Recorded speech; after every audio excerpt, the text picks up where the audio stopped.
It was supposed to be a quiet weekend at our mountain cabin.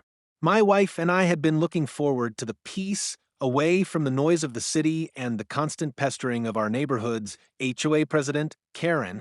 She had a reputation for poking her nose where it didn't belong, measuring grass lengths, questioning paint colors, and even telling people how often to power wash their driveways. But out here, miles from our subdivision, I thought we were safe from her interference. I was wrong. Late that Saturday morning, while I was chopping wood out back, I heard the front door creak open. I froze for a moment because I knew I hadn't left it unlocked. Dropping the axe, I hurried around to the porch, only to see Karen standing in the doorway, like she owned the place. In her hand was a large keyring, one she proudly referred to as her master keyback in the neighborhood. Apparently, she thought it gave her the right to open any door, anywhere. Karen, what in the world are you doing? I demanded. She didn't flinch. Instead, she looked around the cabin, muttering something about safety checks and HOA standards. My blood boiled. This was not our subdivision, and she had no jurisdiction here. Before I could say more, footsteps sounded from inside. My wife, calm and collected, walked out of the bedroom.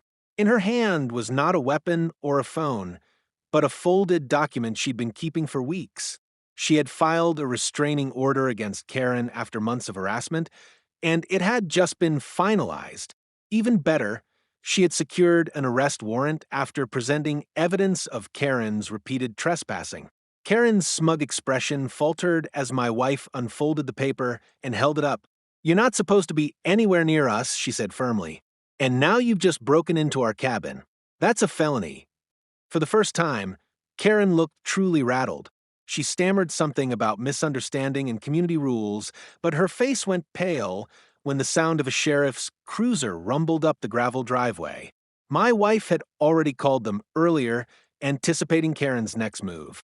The officer stepped out, took one look at the warrant, and immediately placed Karen in handcuffs.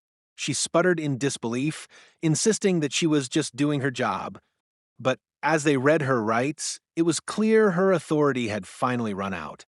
As the cruiser pulled away, my wife and I stood on the porch, the autumn breeze brushing past us. For once, the silence felt safe again. The HOA could keep its rules and petty wars. Out here, we had reclaimed our peace, and Karen had finally learned that her so-called master key had no power where the law stood firm.